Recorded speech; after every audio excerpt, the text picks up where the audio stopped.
días, bienvenidos a la Casa de América. Hoy vamos a desarrollar un seminario, un tema fascinante sobre afrodescendientes. Vamos a tratar temas como la raza, la identidad y el legado cultural africano. Me gustaría presentar a los ponentes que hoy nos acompañan. A mi derecha tengo al profesor Miguel Ángel Puig Samper. Él es profesor de investigación del Instituto de Historia del Consejo Superior de Investigaciones Científicas. A mi izquierda tengo a la profesora Miriam Mois, que es profesora de la Université d'Antibes. Y en el otro extremo tengo al profesor Luis Méndez, que es especialista en Historia de Arte y pertenece a la Universidad de Sevilla, donde actualmente también es vicedirector de Extensión Cultural. No sé si el cargo es ese, directamente, sí. Pero sí, más o menos. Yo quería comenzar hoy anunciando una exposición que se acaba de inaugurar en el Museo de América, en Madrid, que tiene como título La esclavitud y el legado cultural de África en el Caribe.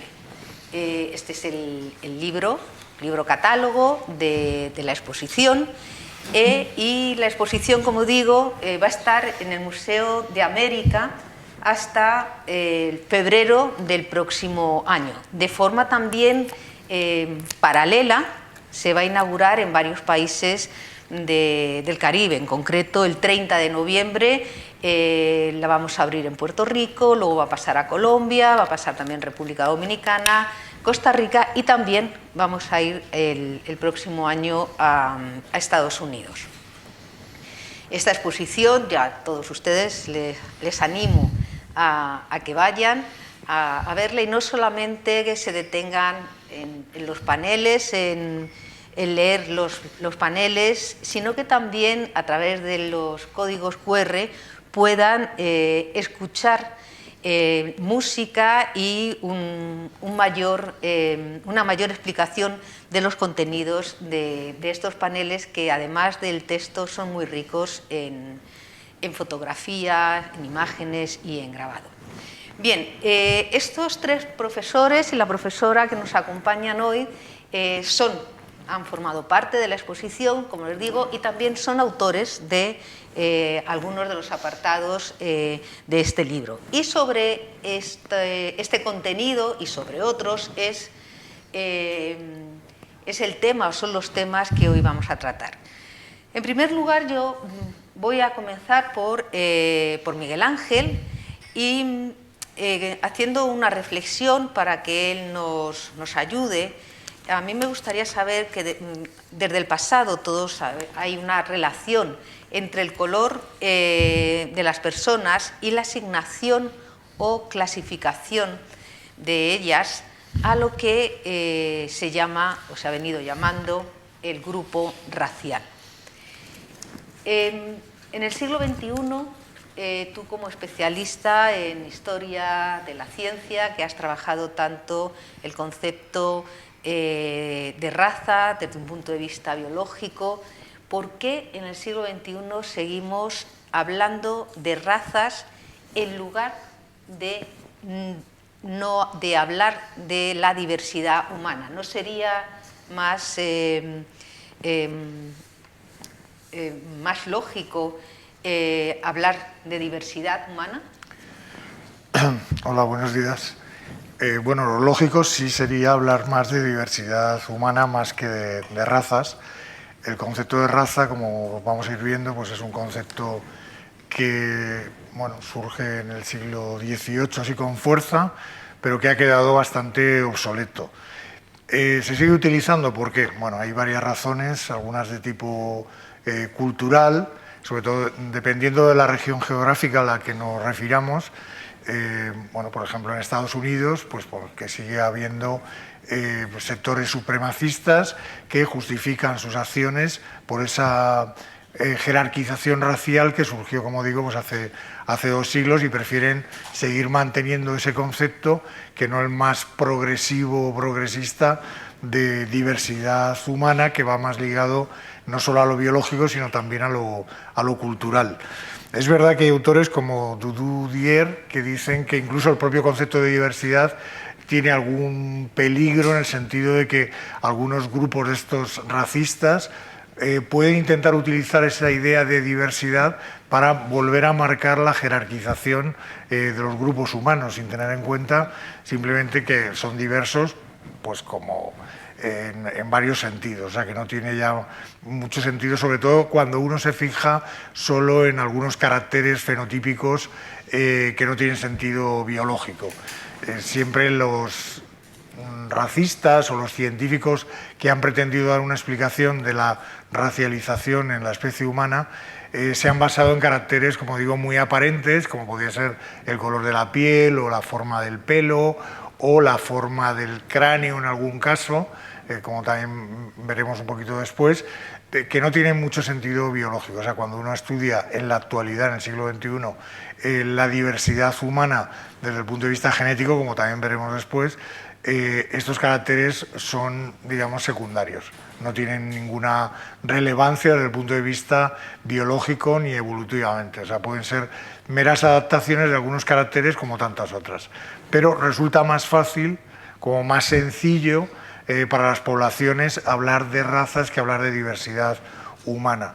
Hay un problema también de educación. Como en tantos otros aspectos de la vida, el sistema educativo es fundamental para que la gente tenga una formación también en el campo de la ciencia, en lo que se llama la cultura científica, que a veces es inexistente, y por eso la gente pues, no percibe que la ciencia, sobre todo la antropología, también ha avanzado en ese campo y dispone de herramientas que justifican plenamente el hablar, como se está comentando, de diversidad humana. Y esto ya desde hace mucho tiempo, que también lo podemos explicar un poquito después, porque estoy recordando una declaración, por ejemplo, de Nelson Mandela, ya en los años 60, ante un tribunal sudafricano, donde él explicaba, a pesar de estar en la cárcel, se mantenía bastante sereno y explicaba cómo el problema fundamental era un problema educativo, cómo en ese momento, en los años 60, en Sudáfrica, en las escuelas se seguía explicando el racismo basado como en algo natural, en la jerarquización racial, y que eso posibilitaba el que hubiera esa desigualdad y la exclusión de la población negra de toda la vida política, social y cultural en la propia Sudáfrica. Bueno, hablando, si me permites, hablando de estas clasificaciones y esa jerarquización racial, yo quiero ir un poquito al pasado, ¿no? Y que nos hables de cuándo surge esta idea de raza y ligado a ello el mundo de los naturalistas, ¿no? Del siglo XVIII y después, si puedes, adentrarte en el siglo XIX y cómo las sociedades científicas, las sociedades antropológicas, sobre todo, bueno, se me está ocurriendo ahora, por ejemplo, la inglesa, tiene un papel fundamental también a la hora de estas clasificaciones. Bueno, claro, nos podemos remontar mucho más allá, ¿no? El hombre, siempre desde que tenemos conocimiento de su historia, siempre tiende a clasificar. Esto es algo casi connatural a la especie humana, ¿no? Cuando ve otros animales, o ve las plantas, o el mundo mineral, siempre ha tendido a clasificarlo. Otra cosa es que esa clasificación haya llevado a la exclusión de los otros, que esto es bastante más moderno. Es decir, en el mundo, por poner un ejemplo del mundo antiguo, en el mundo griego o en el mundo latino, en el mundo romano, evidentemente había desigualdades, tratamientos diferentes de los pueblos que ellos consideraban bárbaros porque no pertenecían a su cultura, pero la explicación era más bien de tipo cultural. O sea, no había esa racialización y, por ejemplo, si nos vamos a las grandes culturas de Egipto, pues sabemos que hubo faraones de color negro que procedían de las regiones sur de Egipto y no había ningún problema. O sea, había opresión del hombre por el hombre y exclusiones, pero por otro tipo de motivos. Cuando empieza a surgir la clasificación humana con un tinte aparentemente científico, esto lo más atrás que se suele llevar es al siglo XVII, hay algunos precedentes en el XVI, en el Renacimiento. En el XVII los historiadores de la antropología lo sitúan en un pensador, una especie de filósofo francés que se llamaba François Bernier, que él publica un pequeño artículo donde habla de la diversidad humana y ya establece como los grupos que luego en el siglo XVIII se van a consolidar más claramente, con una excepción que eran precisamente los americanos. Los americanos para Bernier quedaban subsumidos más y más cercanos a la población europea occidental blanca. Pero sí aparece ya una, digamos, una jerarquización donde la población negra o asiática aparece un poco situada en otro lugar, y luego con un quinto grupo que él también separa, que luego no se mantiene tanto, que es el de los lapones, ¿no? Que él también separa como un grupo que le parece muy diferente e inferior, y ahí viene el problema, que los europeos, como digo, blancos occidentales. ¿Cuándo se hace esto más normativo? Y lo aprecia así la historia de la ciencia contemporánea. Pues aparece de una forma más normativa cuando Carl von Linné, que es un científico sueco, catedrático en Uppsala, que es el que establece la moderna clasificación de las plantas y los animales, introduce en su clasificación también la primera clasificación con apariencia científica sobre la especie humana. Entonces él sí que divide a los europeos blancos, a los asiáticos, a los africanos, y alguna subespecie que él considera como podrían ser los aborígenes australianos.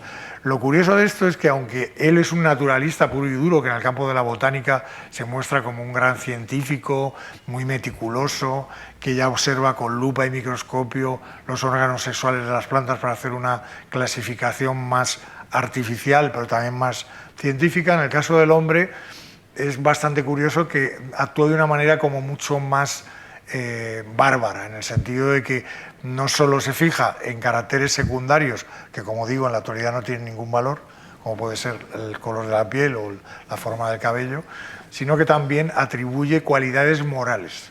Y esto ya marca un poco un cierto prejuicio desde la mentalidad de un científico nórdico sobre las otras diversidades que existen en la Tierra, ¿no? Entonces él, por ejemplo, ya marca, por ejemplo, que la población africana, la población negra, una de las características que dice que son indolentes, por ejemplo, que será algo que se repetirá durante todo el siglo XVIII, XIX y XX. Mientras que, por supuesto, el blanco europeo occidental es la persona pues, más inteligente, más cabal, más trabajadora. Los asiáticos tienen más problemas porque son como más viciosos, gente más retorcida, y todo esto aparece, ya digo, junto a un sistema de clasificación aparentemente muy científico, pero marca ya un cierto prejuicio desde ese campo de la ciencia. Curiosamente, su oponente, que es un científico francés, el conde de Buffon, poco después, que él le critica mucho que haga este tipo de clasificaciones artificiales, pero marca también el comienzo de la definición de lo que es la especie en biología y también aplicada al hombre, en el sentido de que una especie es aquella que mantiene sus características y es capaz de ser interfecunda, es decir, que si un africano puede tener fecundidad con un asiático o con un europeo, pertenece a la misma especie. Esto ya Buffon lo marca, o sea, no marca que haya diferenciación de especies, pero sí marca una diferenciación ya racial. Si dice, bueno, pues igual que en otros animales, hay variedades, nosotros les llamamos razas, pues en la especie humana, que sí reconozco que es única, existen esas variedades a las que yo llamo razas. Y eso lleva también la connotación luego de superioridad e inferioridad. O sea, también marca la jerarquía en un cierto sentido diferente al de Linneo, su contrincante, pero también marca ese prejuicio frente a lo que no es puramente francés, alemán, anglosajón o incluso latino, ¿no? Llega a afirmar, por ejemplo, con respecto al mundo americano, que hay una inferioridad clara en ese mundo americano a la que se ha llegado por un proceso de degeneración. Hay evolucionistas que le consideran un precursor, pero en realidad él nunca hablaba de evolución, sino de degeneración. O sea, desde digamos, lo bueno, lo blanco, la cultura europea se había degenerado en otras zonas de la Tierra. O sea, una degeneración ligada a la situación geográfica. Esto aparece en este mundo de Bifón. Y luego, bueno, pues empiezan a aparecer una serie de pensadores ligados al mundo germánico, que luego tendrán, desgraciadamente, cierto impacto en la evolución de las ideas racistas en ese mundo alemán y germánico, como son Petrus Camper o Johann Blumenbach, que son dos naturalistas bastante reconocidos en ese momento, que lo que hacen es fijarse sobre todo en los cráneos, es lo que decía antes, es la moda y la locura craneométrica. Todo el mundo, o hay un sector de la antropología británica y germánica y francesa que les da por medir los cráneos, el ángulo facial, el volumen, la forma, ver si son braquicéfalos, o sea, la cabeza más grande y redonda, o dolicocéfalos, de cabezas más estrechas. Pero lo importante no es eso, que podría tener un sentido meramente métrico dentro de un campo científico, como sería la antropología, sino que se le añaden valores éticos, morales, que cargan ese tipo de medidas. Y así pasa lo mismo, o sea, el cráneo de un africano no es que simplemente sea diverso con respecto al cráneo de un nórdico, o de un alemán o de un español, sino que va cargado de el prejuicio diciendo, bueno, el ángulo facial es mayor, eso quiere decir que su inteligencia va a ser menor, porque las cabezas en general son de otra forma, o sea, que aparece el prejuicio ligado a ese tipo de observaciones. Y bueno, podemos seguir así, bueno, puedo progresar, no sé si... Claro, a mí lo que es impresionante, y yo quería aquí comentar, ¿no?, es cómo estas ideas que tú hablabas de la indolencia, de la apatía, en el siglo XVIII, que ya están ahí, aparecen como una forma, sin duda, de justificar las diferencias y también la esclavitud, porque es otro de los temas que vamos a hablar, como en el siglo XIX, en los tratados sobre economía, estoy pensando, por ejemplo, sobre colonización, sobre trabajo, encontramos en América y en concreto en el Caribe que hablan de la indolencia y de la apatía salvaje. O sea, introducen el elemento ya, por si acaso, para aclarar aún más, ¿no?, esta denominación o esta consideración respecto al otro. Y yo, pues siguiendo, estábamos hablando del 19 y claro, tú acabas de publicar hace un año y medio, un libro sobre el evolucionismo en América. Y yo te quería preguntar qué papel tiene el evolucionismo o tuvo esta teoría en el avance del conocimiento sobre la diversidad humana. Sé que es algo muy complejo lo que te estoy preguntando, pero si lo pudieras resumir de forma más o menos... Sí.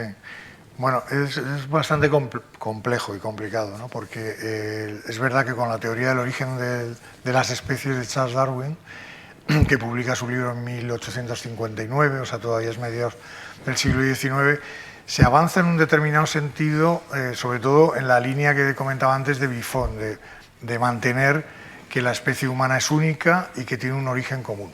Esto es algo muy importante en la obra de Darwin y en la obra de la evolución.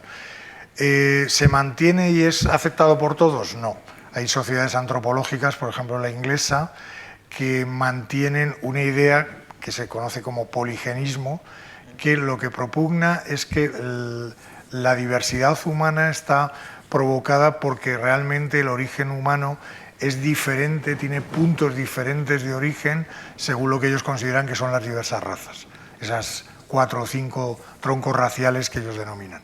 Entonces eso produce una cierta antropología, sobre todo en el mundo anglosajón, extremadamente racista, que se justifica por eso, porque ellos consideran, bueno, es que alguien que tiene un origen en otro sitio diferente puede ser muy inferior, porque de hecho puede ser una especie diferente al mundo blanco occidental, ¿no? Y se justifica mucho más ese racismo. Hay personajes como Samuel Morton, que es uno de los jefes de la escuela antropológica norteamericana, que se dedica, bueno, pues a hacer, como comentaba antes en el caso de Blumenbach, a hacer grandes colecciones de cráneos de los indios norteamericanos, de las poblaciones africanas del mundo caribeño. Por ejemplo, pide que se le envíen desde La Habana colecciones de cráneos de esclavos que acaban de llegar de África y han muerto en las costas de Cuba.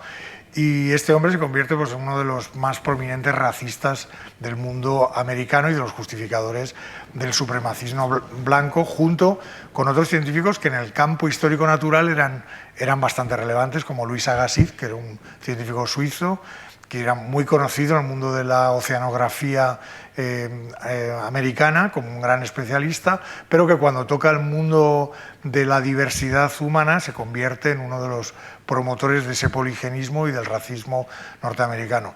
En la escuela más estrictamente evolucionista de Darwin esto no se da, porque se liga incluso de una manera bastante curiosa, aun teniendo principios filosóficos muy diferentes, al cristianismo, porque claro, los cristianos, basándose en una creación única, se acercan, o al revés, los evolucionistas se acercan pensando que hay un único origen, casi siempre erradicado, como sabemos ahora, en el mundo africano. Bueno, y entonces en ese punto, en esa única especie, se acercan. Es verdad que el propio Darwin, cuando uno lee El origen del hombre, que publica unos años después, aparece como monogenista, pero también concede, no de una manera muy radical, pero sí la concede, una cierta jerarquización en el mundo de la diversidad del hombre. Y él, por ejemplo, no habla tanto de la población negra, incluso critica la esclavitud cuando el Beagle, su barco en el que hace su famosa expedición, toca al mundo de Brasil, critica mucho el maltrato de la población esclava en Brasil, pero, por ejemplo, cuando habla de la población de la Tierra de Fuego en Chile o de los aborígenes australianos, considera que están en la escala más inferior de la humanidad. Entonces, sí hay una cierta jerarquización casi racial de la humanidad en la obra de Darwin, a pesar del evolucionismo. Gracias. Y ya, para terminar este primer turno de preguntas, que por supuesto todos los que participamos en el seminario podéis intervenir cuando está hablando también la persona a la que le pregunto, yo te quería que nos explicases frente a esta idea que, de la existencia todavía de razas entre los humanos, qué aportes ha hecho y está haciendo la genética precisamente para desmontar este pensamiento racial y pensamiento racista. Bueno, el mundo de la genética dentro del campo de la biología de poblaciones, claro, avanza muchísimo en los últimos 80 años, ¿no? Hay que decir que las primeras críticas al racismo desde el mundo biológico se producen justo después de la Segunda Guerra Mundial. Hay que, claro, recordar la brutalidad de la ideología nazi sobre las poblaciones europeas, especialmente sobre las poblaciones judías. Y después de ese gran holocausto se produce una reflexión en el mundo científico tanto europeo como norteamericano o incluso latinoamericano. Entonces, justo al año siguiente, bueno, hay primero unas declaraciones de la propia UNESCO en contra del racismo, de manera muy contundente, y desde el campo de la ciencia, por ejemplo, en México hay trabajos muy importantes de un biólogo de origen español exiliado en México, de Juan Comas, y luego de un ucraniano afincado en Estados Unidos, Teodosius Dobatsansky, que hace los primeros trabajos genéticos para demostrar la irrealidad de ese concepto de razas humanas, ¿no? O sea, precisamente buscando una idea más ligada a la diversidad y cómo, bueno, pues la humanidad ha cambiado, tiene caracteres a veces un poco diferentes según su situación geográfica, precisamente por procesos adaptativos que se han dado en distintos lugares, como luego habrá otros autores que ahora voy a comentar cómo lo explican, ¿no? Ya en el año, hay que saltar luego al año 71, donde hay un genetista muy importante, Richard Lewontin, que es el que hace un estudio genético ya bastante profundo y llega a demostrar algo que se ha mantenido hasta la actualidad, y es que se puede desechar esa idea de razas humanas porque la distancia genética o la diversidad dentro de un mismo grupo aparentemente racial es mucho más distante entre individuos de una misma población que entre poblaciones diferentes. O traducido, podríamos encontrar más diferencia entre dos individuos bosquimanos africanos que entre un bosquimano, vamos a llamar bosquimano 1, con a lo mejor un individuo británico al cual estoy analizando su genética, ¿no? Entonces esto lo que hace es pensar que bueno, lo que hay es gradientes genéticos de diversidad, pero que no explican ese concepto antiguo de razas que, como decía antes, se basa simplemente en una observación directa de este señor es blanco y tiene el pelo rizado o no, que es aparente, desde el punto de vista biológico y evolutivo no tiene, es absolutamente absurdo, o sea, no tiene ningún valor. Es verdad que en los últimos decenios en la Academia Norteamericana hay algunos autores, Feldman, Edwards, que discuten si este concepto, a pesar de tener esa connotación antigua, podría ser a veces interesante, por ejemplo, cuando se analizan diversidades en el mundo de la enfermedad. Por ejemplo, cuando se analizan grupos que son más susceptibles de desarrollar algunos tipos de cáncer, pues se ha visto, por observación empírica, que hay algunos grupos, por ejemplo los grupos afroamericanos de Estados Unidos, que desarrollan a lo mejor un tipo de cáncer con mayor frecuencia que algunas poblaciones de origen europeo. Entonces ellos, esta gente que es tiende más a racializar y que a veces están más ligados a movimientos supremacistas blancos de Estados Unidos, sí mantienen que eso ya les da como un argumento para decir, bueno, pues el concepto de razas es un poco antiguo, pero lo podemos seguir manteniendo. Frente a esa idea hay un investigador, David Reitz, que ha publicado este año un libro muy interesante sobre las aportaciones de la biología y la diversidad humana, que mantiene que eso es verdad, o sea, que sí que existen variaciones en el mundo de la patología médica con respecto a algunas poblaciones, pero que no está relacionado realmente con lo que sería la racialización que se hacía en el mundo antiguo. Entonces, lo que explica, por ejemplo, sabemos desde hace 50 años que hay poblaciones del África Occidental que tienen una tasa de mutación en una enfermedad, en una anemia que se llama anemia falciforme, que lo que hace es que deforma los glóbulos rojos en la sangre, que esa mutación les permite aguantar, no contraer el paludismo, es una adaptación evolutiva a un medio geográfico.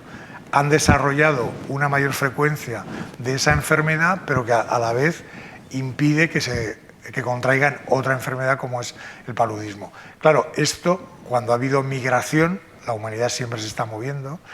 Por ejemplo, la población esclava de Estados Unidos, claro, hay núcleos de población de origen africano, afrodescendientes, que mantienen esas tasas de anemia falciforme. Y este hombre lo que intenta explicar es, bueno, esto es cierto, pero no porque racialmente sean muy diversos, sean inferiores, sino simplemente porque proceden de una zona donde ha habido esa diversidad adaptativa que hace que por un lado mantengan esa resistencia y por otro lado, desgraciadamente, tienen una esperanza de vida menor. Pero no justifica, como digo, la racialización y la jerarquización racial.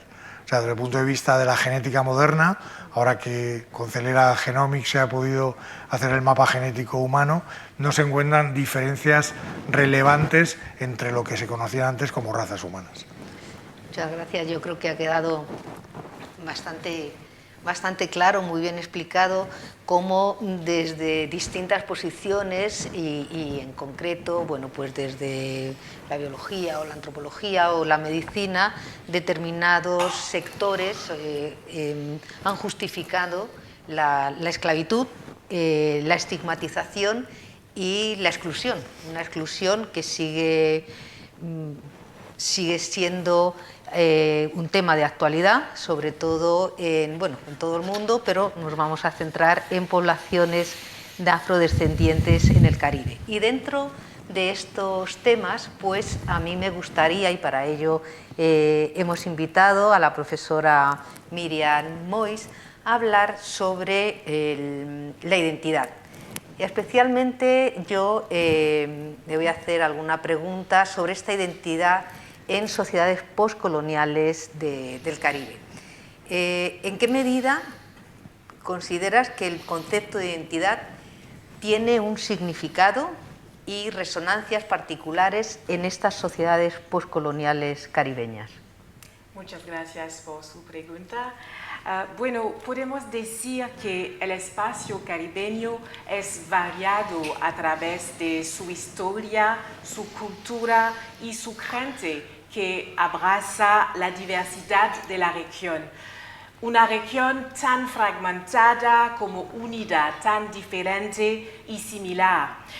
Hay que subrayar que lejos de lo que la historia canónica tiende a decir, la región del Caribe no fue descubierta por los colonizadores europeos. De hecho, no se puede hablar de los espacios caribeños sin mencionar el genocidio de la población nativa aborigen y el desplazamiento traumático de los africanos esclavizados a las Américas, que son hechos históricos importantes. Todos esos recuerdos y la esclavitud de los pueblos africanos persiguen a la gente africana del Caribe de manera contundente. La experiencia de la esclavitud como legado histórico para los negros es indiscutible. El nexo de Atlántico Negro es mítico en la memoria de los pueblos africanos del Caribe y de la diáspora africana en general. Todas las subjetividades históricas del Caribe están íntimamente ligadas a la historia más amplia del tratamiento de los pueblos africanos y la imposibilidad de olvidar a menudo se transmite en el arte, la literatura y la cultura popular. Entre los niños caribeños de la diáspora africana, muchos pueden reclamar su pertenencia a África y celebrar la cultura africana como suya. Otros se pueden identificar a sí mismos como pertenecientes principalmente a la nación india, ya que sus antepasados sirvientes ligados por contrato de forma voluntaria llegaron a la región del Caribe, posterior a la esclavitud. Otros también pueden reconocer sus identidades caribeñas como ligadas a África, al tiempo que resaltan las complejidades de la cultura caribeña. Africanos, amerindios, indios, sirios, chinos, europeos, todos estos son parte de las herencias de las identidades del Caribe. El tema caribeño contemporáneo a menudo se siente atrapado entre espacios culturales contradictorios, entre África y Europa, entre el pasado y el presente. En resumen, lo que hay que resaltar es que el contexto caribeño, en el contexto caribeño, la noción de raíz pierde su significado, como en la teoría del rizoma de Deleuze y Guattari o en la teoría de la colonización de Edouard Glissant. La raíz ya no se concibe en términos de pureza única, sino en términos de multiplicidad y multirracismo. El autor martiniqueño Edouard Glissant aplicó este concepto del rizoma a las identidades caribeñas y desarrolló la creolización como el concepto de identidad más adaptado para el Caribe, uno que es fluido y de raíces múltiples. Escuchándote, yo quiero hacerte otra pregunta. ¿Hay una diferencia entre el sentimiento o el concepto de identidad en los países soberanos y no soberanos del Caribe? Bueno, yo diría que la historia es la misma. Los sujetos del Caribe anteriormente colonizados, ya sea en estados soberanos o no, han desarrollado una angustia colectiva con respecto a un pasado marcado por el desplazamiento, el desposeimiento y el trauma.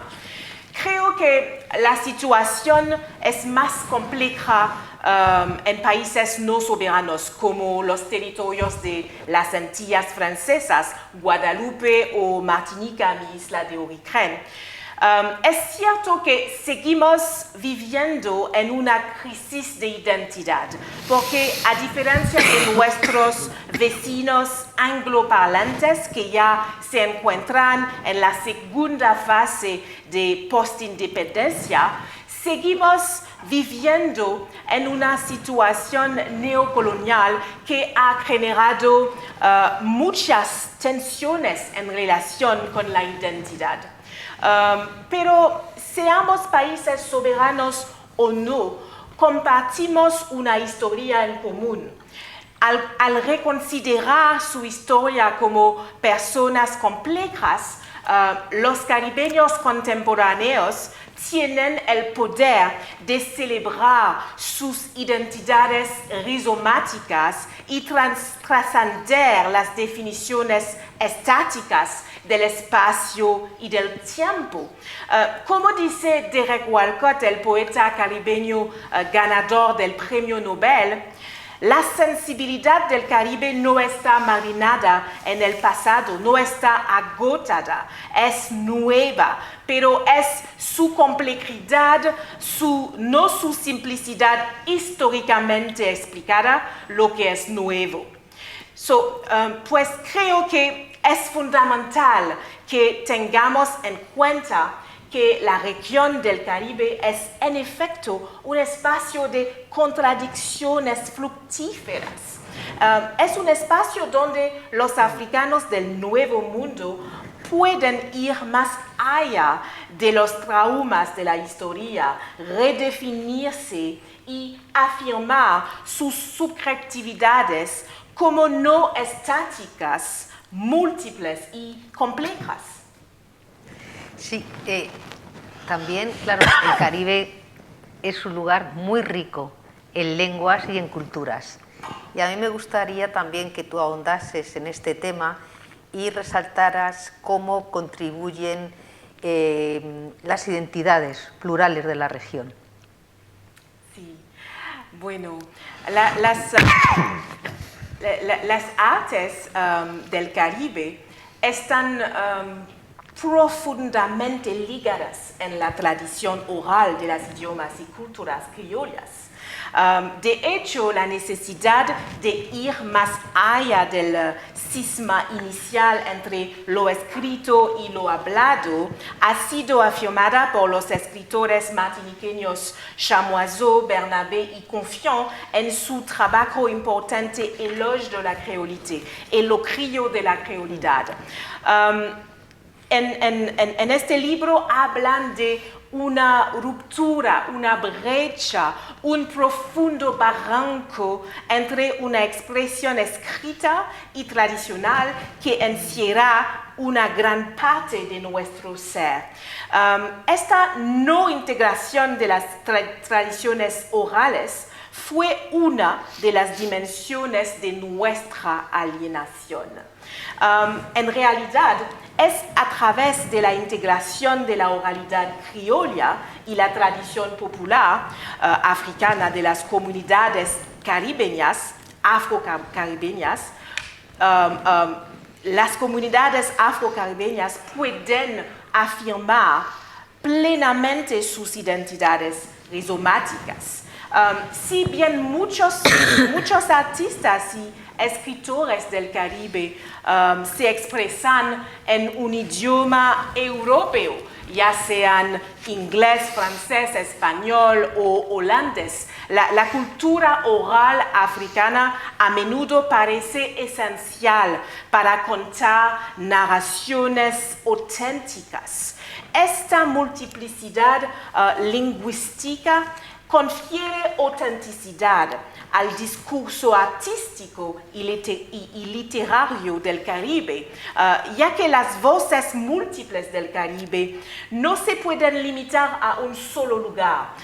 Las artes creativas caribeñas no tienen fronteras y son fluidas y están principalmente integradas en las culturas orales afrocaribeñas.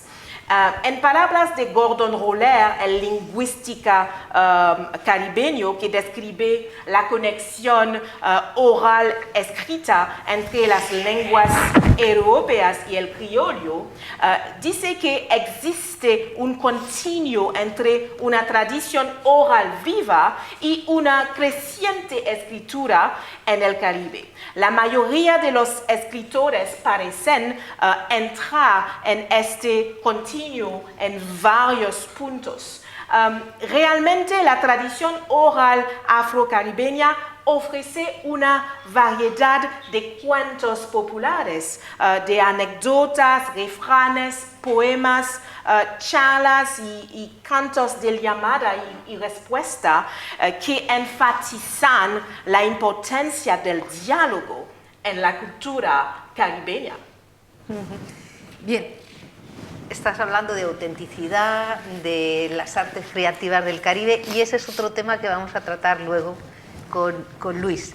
Pero antes de pasar a Luis, yo quería una última pregunta, ya que te tenemos aquí. Tú eres una de las grandes especialistas sobre la relación entre género y raza.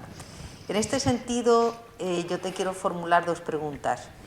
¿Qué pasa con las culturas e identidades femeninas afrocaribeñas? Y la segunda es si nos puedes decir si existe una identidad colectiva y un discurso cultural entre las mujeres afrodescendientes del Caribe. También, quizá otra tercera pregunta, el afrofeminismo como algo diferente, con elementos distintos al feminismo. Muchas gracias por su pregunta. Bueno, vamos a ver. En las sociedades africanas, la transmisión transgeneracional de valores ocurre a través de culturas orales y las mujeres generalmente adoptan el papel de narradora y permiten divulgar la cultura. Estas transferencias culturales son muy significativas en el contexto afrocaribeño ya que esta interconexión del pasado, presente y futuro permite la construcción de seres femeninas integradas. La importancia de la ascendencia y la transferencia generacional también está vinculada a la creencia africana que los muertos, vivos y no nacidos coexisten en el mismo espacio espiritual.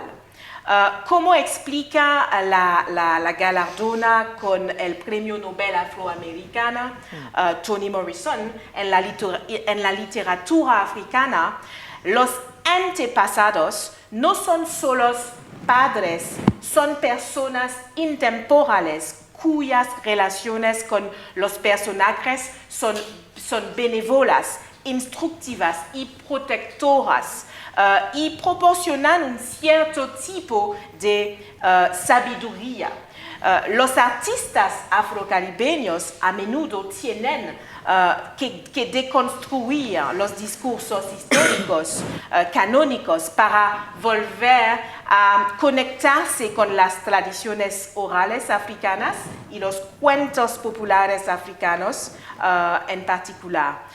Por ejemplo, en sus historietas Crick Crack, la escritora haitiana Edwige Danticat reproduce el esquema de preguntas y respuestas que recuerda las tradiciones orales africanas.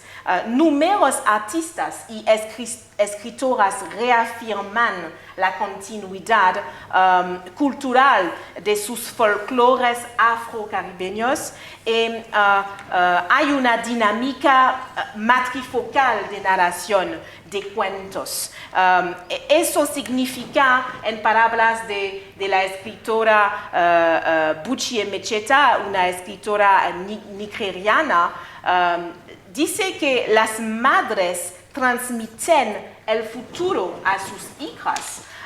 Y también hay que decir que la historia de las mujeres afrodescendientes debe entenderse en el contexto específico de la falta de voz e invisibilidad histórica de las mujeres negras. Desde siempre, las cuestiones de la mujer negra estuvieron representadas por discursos hegemónicos, ya fueran producidos por potencias coloniales, patriarcales o imperiales. Estos discursos realzaron una visión esencialista que excluía a todas las mujeres que no compartían la experiencia de la clase media blanca. Para alcanzar a definirse por sí mismas, las mujeres negras deben invalidar los estereotipos históricos que las han definido como pasivas y sin voz ni voto. Ya sean africanas, afroamericanas o afrocaribeñas, las mujeres negras se ven continuamente afectadas por los cualificados despectivos. Y para hablar de afrofeminismo, la investigadora afroamericana Patricia Hill Collins, en su libro Pensamiento feminista negro, analiza la construcción de las imágenes que alimentan los estereotipos de raza, clase y género.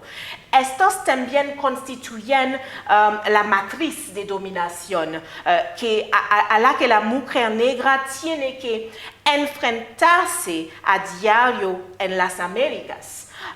De hecho, esta matriz de dominación se caracteriza por un conjunto de prácticas sociales generadas por opresiones interseccionales. Al final, es a través del arte y de la literatura que las mujeres negras pueden afirmarse y representarse a sí mismas como le deseen. De forma contundente, podemos decir que las artistas afrodescendientes tienden a echar raíces los cuerpos femeninos en sus creaciones artísticas. Algunas optan por enforzar su arte en la fragmentación de los cuerpos. Otras deciden materializar el silencio y hacer que los cuerpos hablen, hacerlos oíbles y visibles. Y otras van a fusionar cuerpos, espacios y historias de trauma. Hay una multitud de artistas negras contemporáneas que hoy consiguen representar el cuerpo negro con sus particularidades y su historia común. Muchas gracias, porque no son temas que normalmente se traten, y sobre todo en Europa. Yo sé que son temas en Estados Unidos y fundamentalmente en el Caribe. Estáis trabajando desde hace tiempo, pero bueno, te agradezco que nos hayas ilustrado sobre esto. Luego, si nos da tiempo, volveremos. Y ahora yo quería pasar, hablando de identidad, o mejor dicho, de identidades, a Luis, que nos hables de qué manera las puedes rastrear en el arte y en el cine, ¿no? Por ejemplo, el arte, tú lo has explicado en muchas ponencias, en este libro, en otras publicaciones. Es una de las expresiones, el arte español, por ejemplo, donde el legado africano está vivo, ¿no?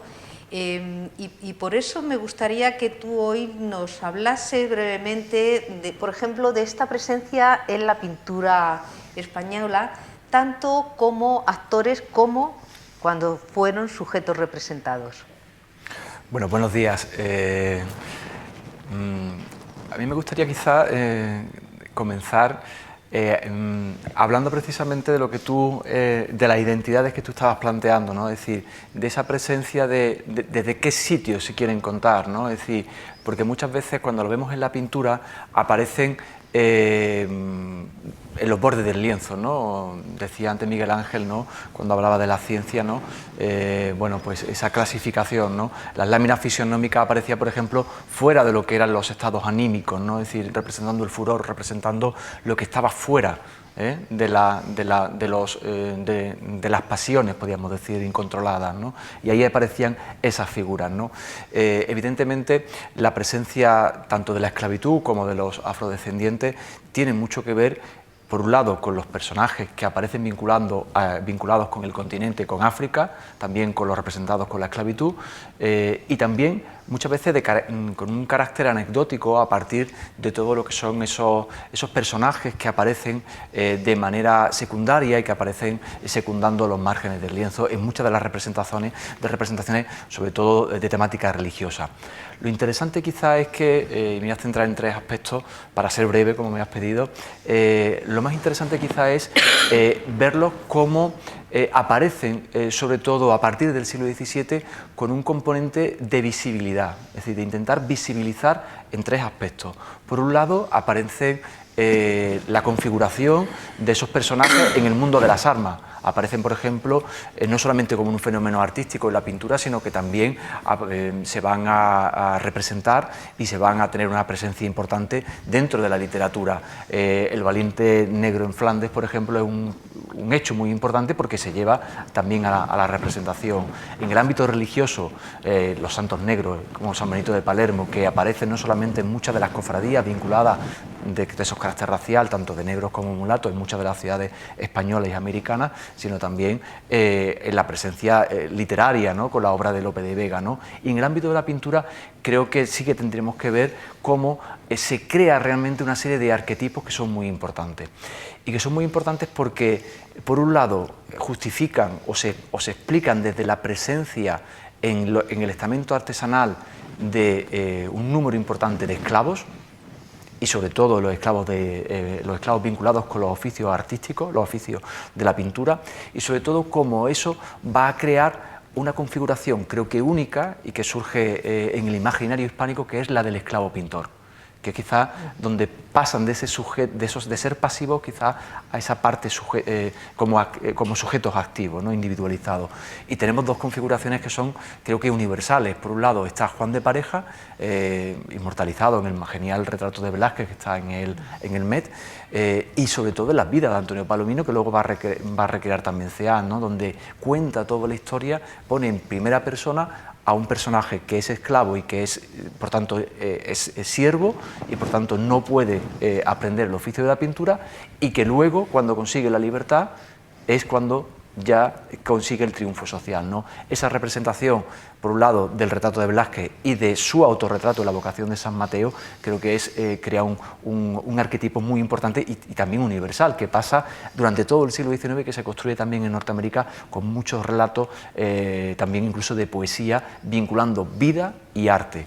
Y otro de los arquetipos es el de Sebastián Gómez, el esclavo de Murillo, Velázquez y Murillo, como esa dualidad a lo largo de todo el XIX, como los dos grandes pintores que se construyen en la época romántica y que crean también un personaje importante en cuanto que no tenemos prácticamente noticias, casi algunas documentales, son sobre todo literarias construidas posteriormente, pero que se van a reinterpretar a ambos lados del Atlántico. Por un lado, el personaje de Sebastián Gómez es narrado por Andersen, y se va a construir fundamentalmente en Estados Unidos, creando esa dualidad también del personaje que va aprendiendo el oficio de la pintura, el mismo de ver al maestro, y que consigue la libertad al descubrir su valía, ¿no? Esa representación de llevarlo a primera persona, en este caso un ámbito racial, pero también del triunfo del valor, ¿no?, de cada uno, y que consigue el triunfo en ese momento, ¿no? Y creo que sería quizá un componente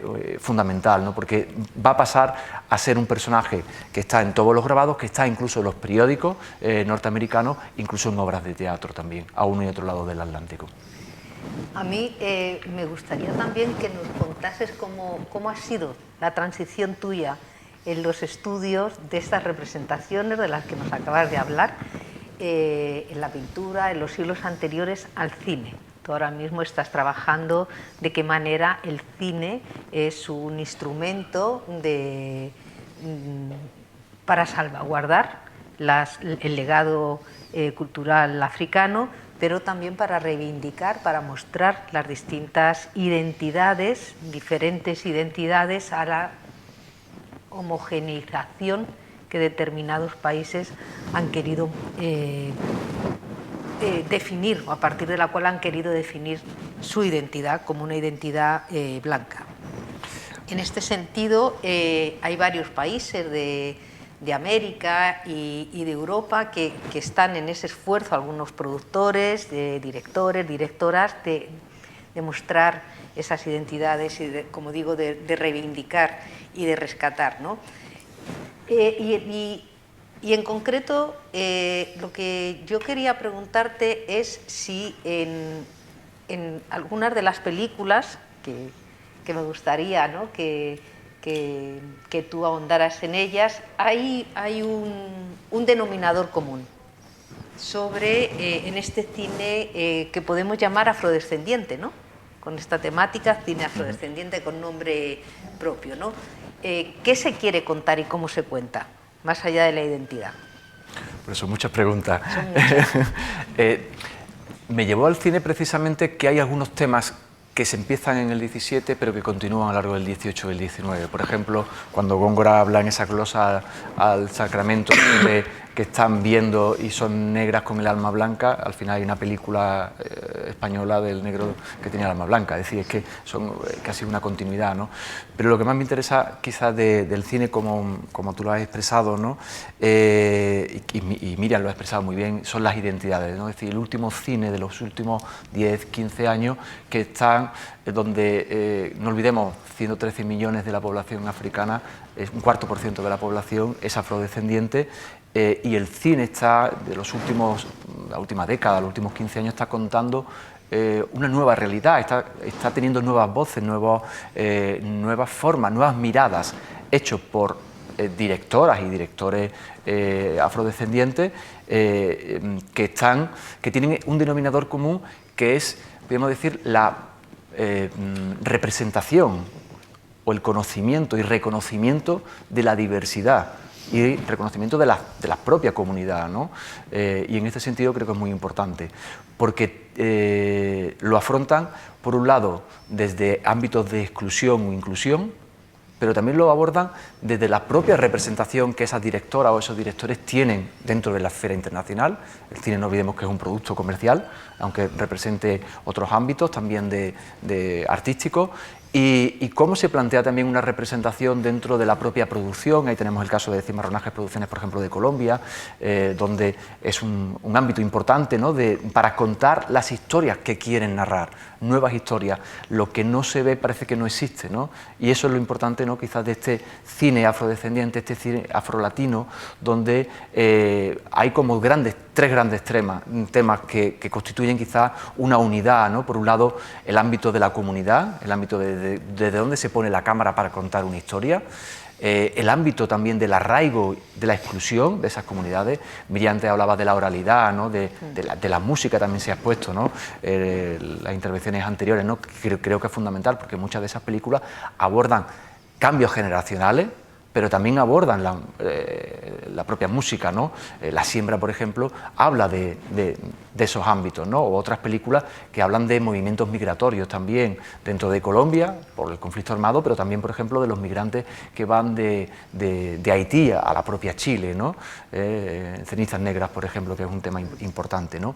O el tema que tú también, Miriam, has expuesto antes, de los ancestros, ¿no? Cocote, una película de República Dominicana, 2017, comienza, bueno, con la noticia de la muerte del padre y que el protagonista va al interior, al ámbito rural, y donde se encuentra, bueno, pues es un velatorio completamente diferente, arraigado a las tradiciones, bueno, a las tradiciones más de afrodescendientes, ¿no? Y son elementos muy importantes, ¿no? Y el otro ámbito de trabajo, yo creo que es la representación de la mujer.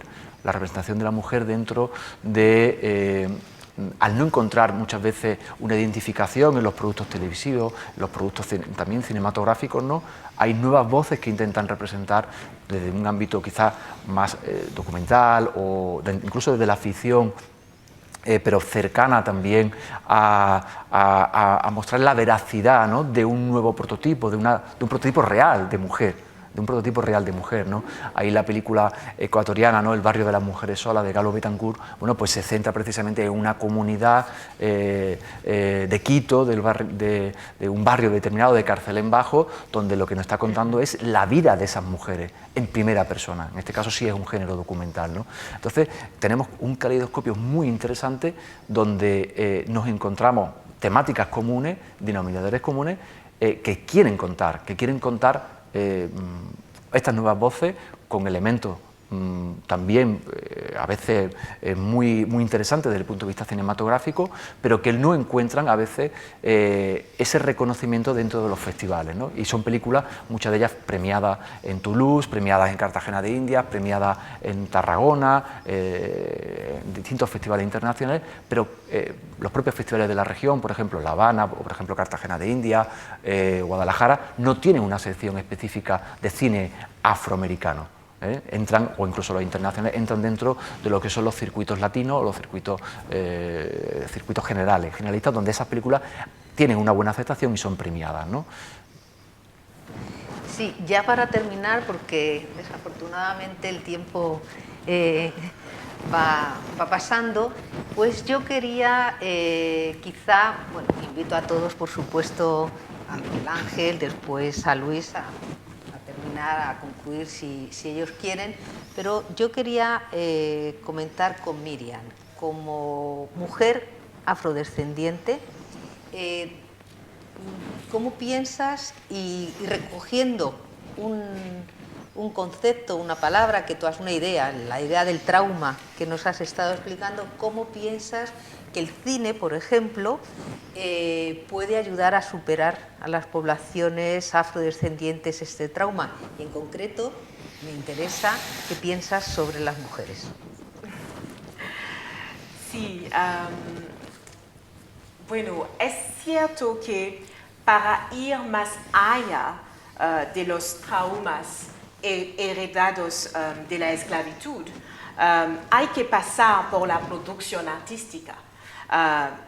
Son ellas, los artistas, bailarines, narradores, pintores, escultores, que proponen estrategias para superar este trauma.